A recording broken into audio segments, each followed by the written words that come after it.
Agora vamos ao catecismo, o dia do Senhor, o domingo 34. A pergunta 92 eu não vou ler, e a resposta não, porque é os 10 mandamentos, nós já lemos. Vou a partir da pergunta e resposta 93. Pergunta 93. Como se dividem estes 10 mandamentos? Resposta: em duas partes. A primeira nos ensina, em 4 mandamentos, como devemos viver diante de Deus.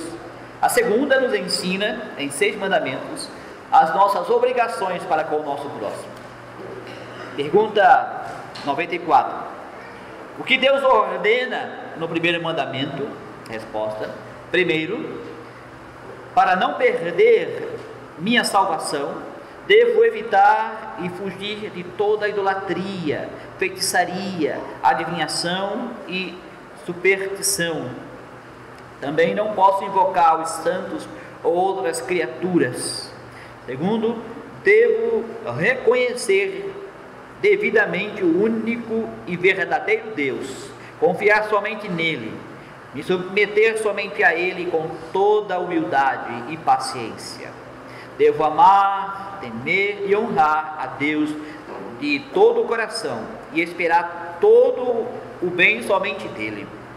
Em resumo, devo renunciar a todas as criaturas e não fazer a menor coisa contra a vontade de Deus. Pergunta 95. Que é idolatria?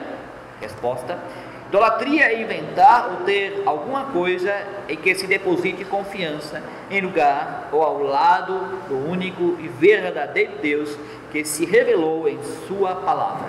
Até aqui. Amados irmãos em Jesus Cristo, prezados visitantes, uma das funções da lei é funcionar ou servir como um espelho para as nossas vidas. Nós olhamos para o espelho e nós vemos a nós mesmos, nós vemos quem realmente somos. Eu vos digo, o quadro não é bonito, não. Somos lembrados de que não apresentamos a Deus justiça que procede da lei, de nós mesmos de jeito nenhum. Então, o que fazer? O que fazer, já que nós não temos o que apresentar diante do Senhor?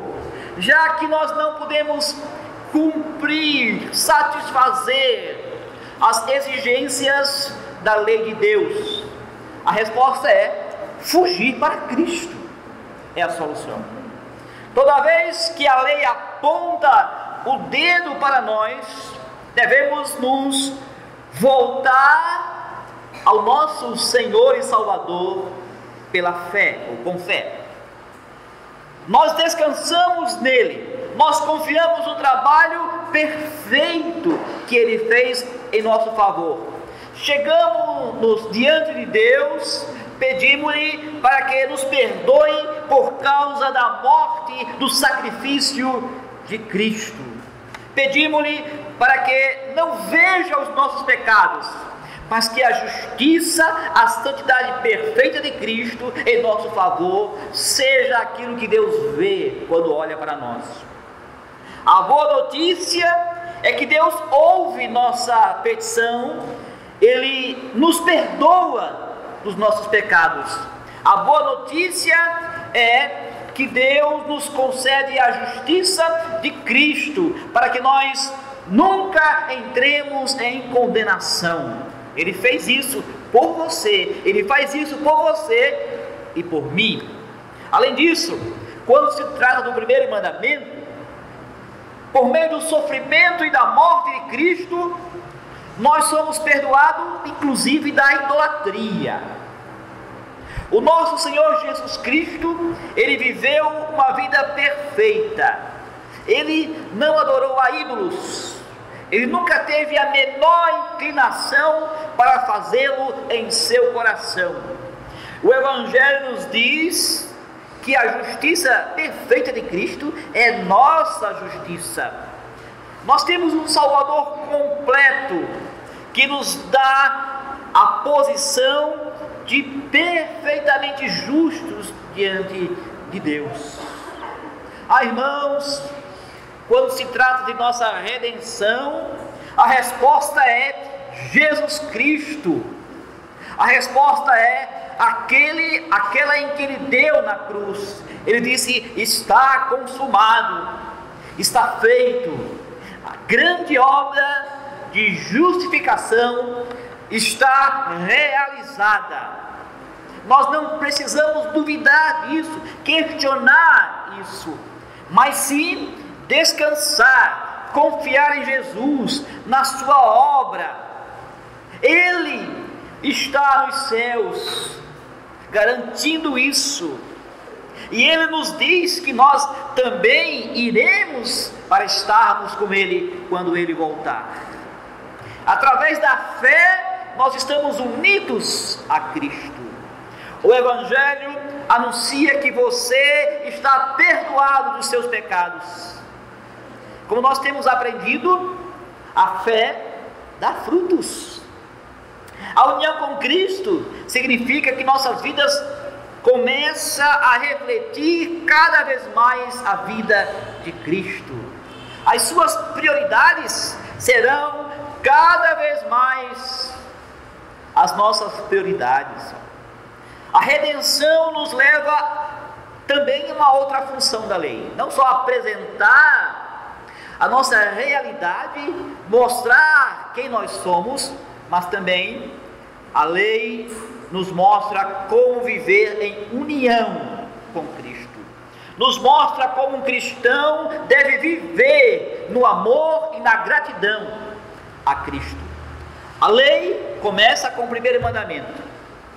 Alguns chamam o primeiro mandamento de a raiz, o fundamento.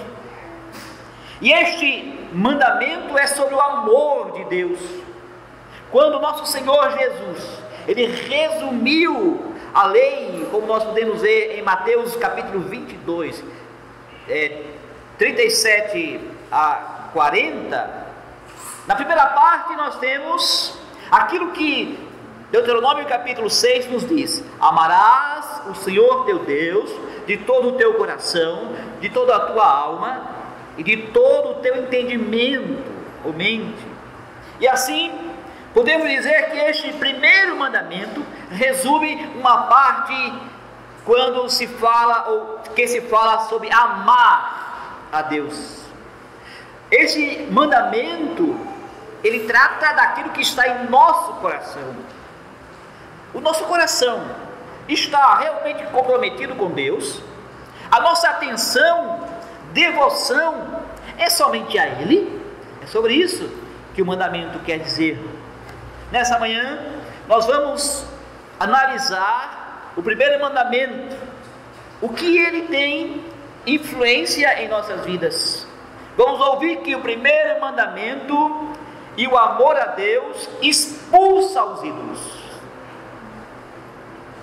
Irmãos, o primeiro mandamento é simples: não terás outros deuses diante de mim. Observem, outros deuses quer dizer coisas que as pessoas têm ou inventam e as colocam no lugar ou ao lado do verdadeiro Deus que se revelou em sua palavra. Agora, antes de qualquer coisa, nós temos que saber como a idolatria está afetando ou afeta o nosso dia a dia. Eu tenho algumas perguntas que podem ser úteis para identificar o que existe em nossas vidas. Primeiro, quem ou o que é mais importante para mim? Segunda, quem ou o que me faz mais feliz? Terceira, quem ou o que eu não posso viver sem ele ou ela? Quarto, quem ou o que me faz dedicar meu tempo e a minha atenção? São perguntas reflexivas. Algumas coisas, elas são mais importantes do que Deus. Se assim for, nós temos que ter muito cuidado. Idolatria pode ter muitas formas. João Calvino disse certa vez que somos fábricas de ídolos por natureza. Algumas vezes adicionamos ou até mesmo colocamos no culto ao verdadeiro Deus coisas que podem ser tomar o lugar de Deus. Um exemplo é o orgulho. A Bíblia chama isso de pensar em si mesmo, mais alto conceito do que eu deveria pensar.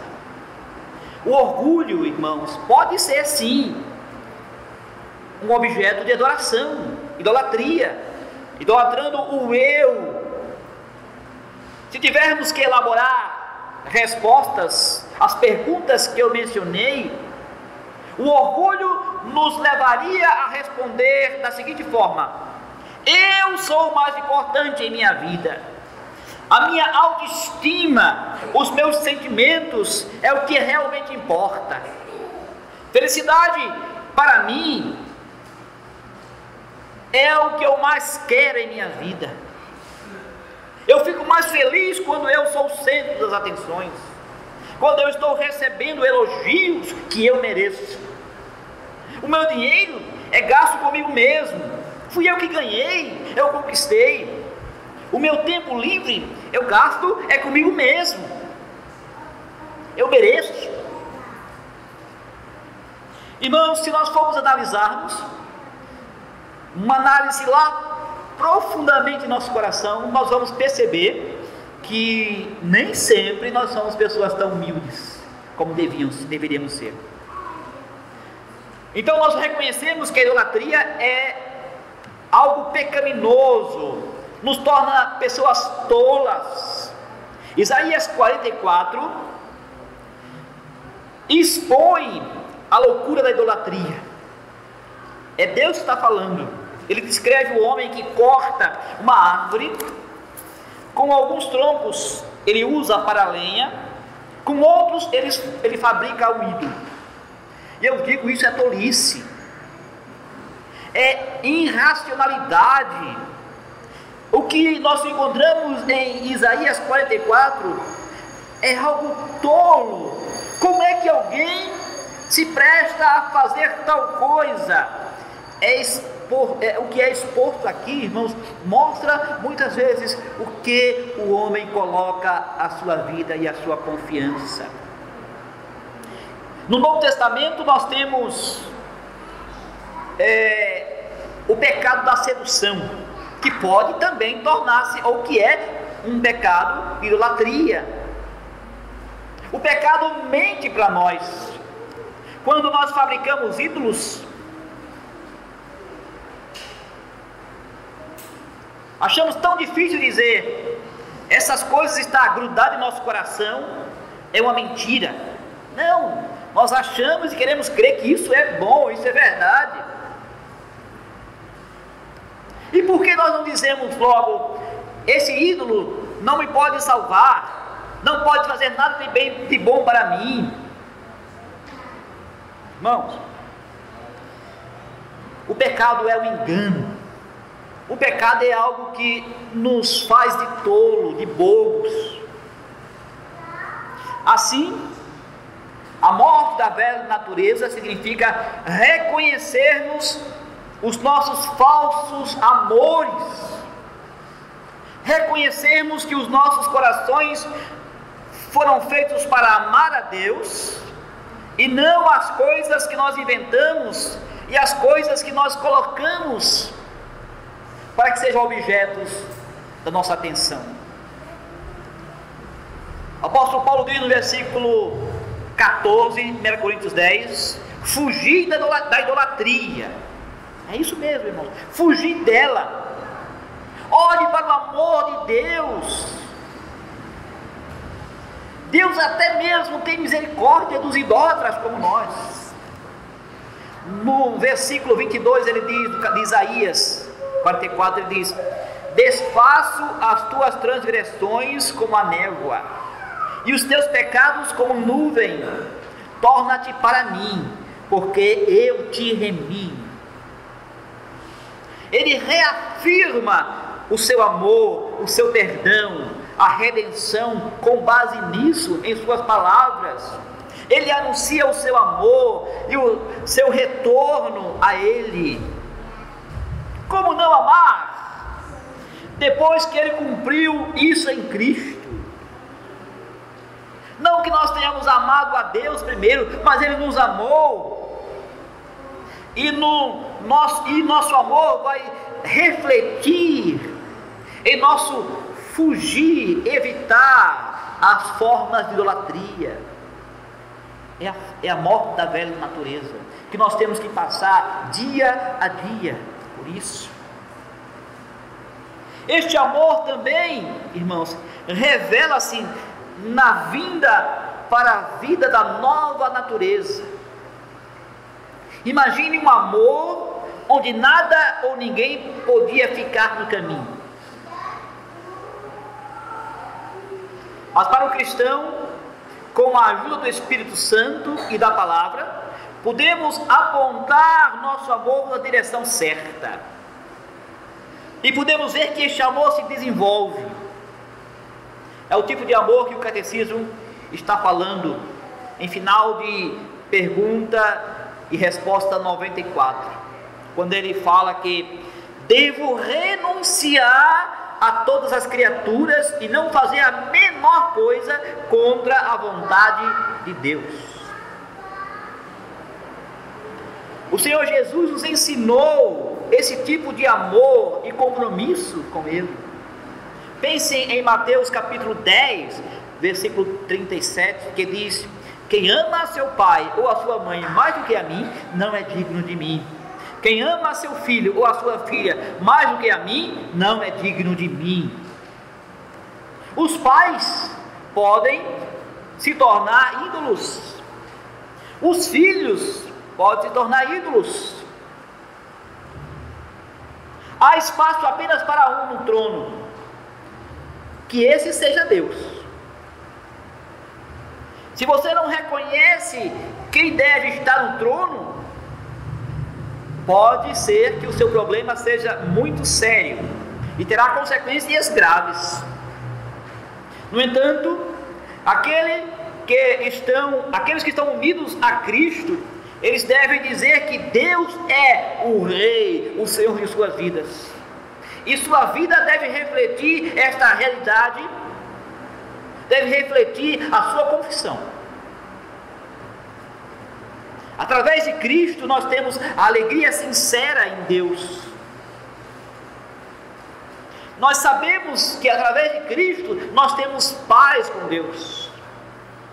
Se nós temos consciência disso, isso nos levará a amá-lo e querê-lo cada vez mais.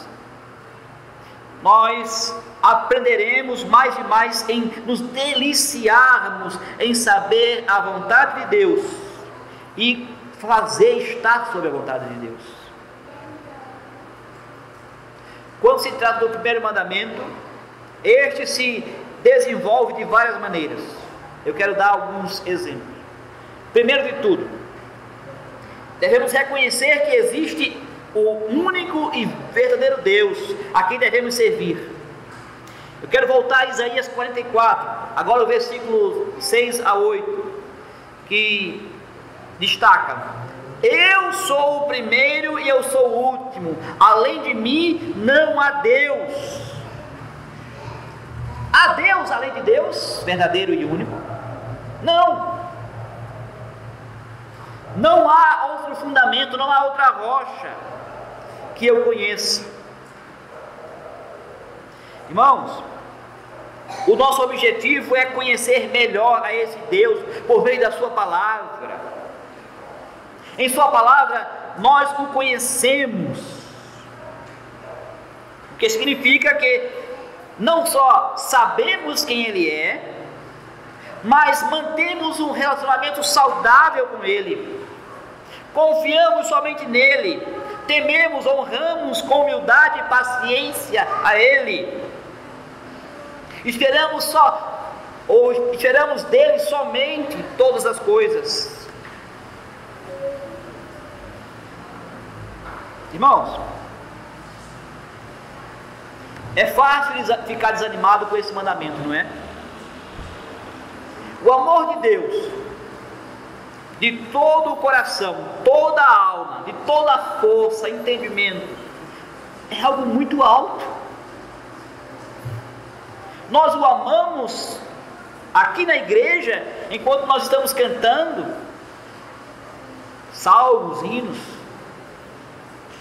O Evangelho nos dirige a nós, e podemos dizer honestamente que nós amamos a Deus por isso. Nós o amamos quando oramos a Ele por uma resposta, quando nós fazemos nossa oração devocional, nossa leitura devocional, nossa oração. Mas também há momentos em que o amor de Deus está longe de nossas mentes. Vamos ser honestos e dizer que o primeiro mandamento não é fácil. E eu digo, nenhum deles é fácil. Então nós, onde vamos encontrar forças para vivermos vidas gratas, observando, respondendo ao amor de Deus, vivendo vidas onde os mandamentos de Deus vão tomando conta de nossas vidas? Onde podemos encontrar recursos para que a nossa vida da nova natureza não seja apenas palavras, mas se mostre em fato e verdade? É em Cristo Jesus. Ele é o princípio, Ele é o fim de tudo. E a realidade é que nós somos grandes pecadores. A realidade é que nós somos pessoas más, mas nós temos um grande Salvador.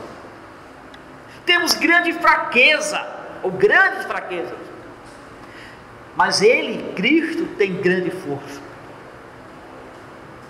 Por isso que nós somos exortados a olhar para Ele, para praticar o primeiro mandamento em nossas vidas.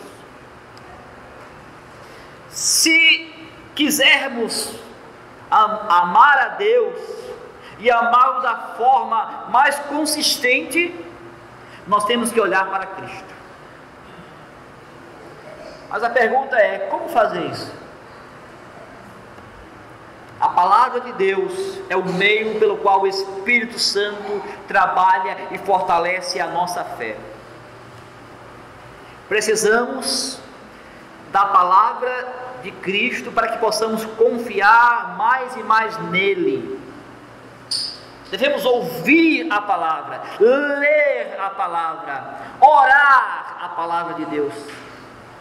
À medida que nós nos voltamos para a Bíblia com fé e humildade, estamos diante de um meio que Cristo usa para nos orientar para si mesmo, para moldar nossas vidas. É verdade, irmãos, a nossa força não vem de nós mesmos, dos nossos próprios recursos, vem de Cristo, da sua palavra, do seu Espírito que habita em nós. Quando nós passarmos a olhar para o primeiro mandamento a partir dessa perspectiva, não há necessidade de ser pessimista, não há necessidade de ser declarado ou descarado, melhor dizendo, sobre a possibilidade de mudança. A esperança, sim. A esperança porque o nosso Senhor e Salvador, ressuscitado, Ele é poderoso para nos dar suas promessas, de nos ajudar, nos transformar dia a dia. Sim, a realidade é que o homem é idólatra. Eu, você. Mas também é a realidade que nós temos a Cristo. Ele é o grande Salvador. Ele nos dá esperança para hoje e Ele fará em nós brotar o amor por Deus em nossos corações, em nossas vidas. É através dele, de Cristo e nele, que podemos dizer, como Asaf diz no Salmo 73, no versículo 25: quem mais tenho eu no céu? Não há outro em quem me compraza na terra. Irmãos, essas palavras do salmista podem ser uma realidade em nossas vidas, e cada vez mais podemos colocar nossa natureza pecaminosa, a velha natureza, em condenação à morte, morrer dia a dia. Mas não dá para fazer isso fora de Cristo, não dá para fazer isso fora da ação do Espírito Santo de Deus, distante da palavra de Deus. É preciso sim estar aos pés de Cristo, confessando os nossos pecados, nos enchendo da palavra do Senhor, crescendo na graça e no conhecimento que nos faz nos apegar a Cristo,